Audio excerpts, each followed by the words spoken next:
అసలు ఒక ఆత్మ ఒక మనిషి మీదకి రావడం అంటే అదేదో ఒక మానసిక రుగ్మత అనుకున్నాను.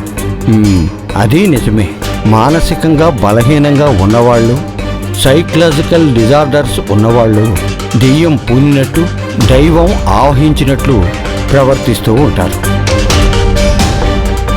కొందరు దాన్ని డబ్బు కోసం ఉపయోగించుకుంటారు.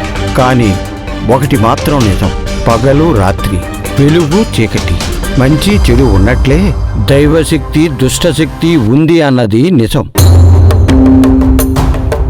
సైన్స్ ప్రకారం పాజిటివ్ ఎనర్జీ నెగిటివ్ ఎనర్జీ ఉన్నట్లుగానే దైవశక్తి దుష్టశక్తి కూడా ఉంటాయి. మనం చూసిన సైన్స్ సముద్రంలో నీటి బుట్టంతా అంతే. మీరు చెప్పినట్టు మేఘన ఆత్మకి విముక్తి దొరికేలాగా అన్ని ఏర్పాట్లు చేస్తాను. మంచిదమ్మా, నేను వెళ్ళొస్తాను.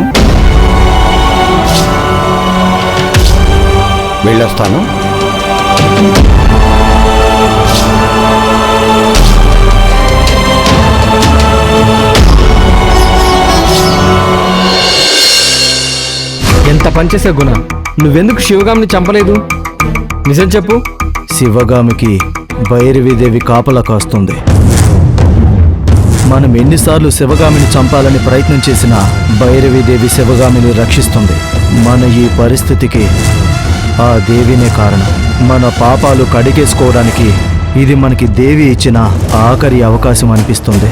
ఇది మనం ఉపయోగించుకోకపోతే మనం చేసిన కర్మలు మనల్ని వెంటాడకుండా వదలవు. ఎంతటి రాక్షసుడికైనా దేవుడు ఒక అవకాశం ఇస్తాడు. అప్పుడు కూడా మనం మారకపోతే మన కర్మల్ని వచ్చే జన్మలో మన తలరాతగా రాసి పంపిస్తాడు. జన్మంతా అది అనుభవించాలి. మనిషి వచ్చేటప్పుడు ఏమీ తేడు, పోయేటప్పుడు ఏమీ తీసుకెళ్ళడు అని అందరూ చెబుతూ ఉంటారు. అది అబద్ధం. మనిషి వస్తూ పోయిన జన్మలో చేసిన కర్మల్ని తెచ్చుకుంటాడు. పోయిన జన్మలో చేసిన పాప పుణ్యాలను తీసుకొస్తాడు. చాలు అంటుంది. మనం దీన్ని ఇక్కడితో ఆపేద్దాం.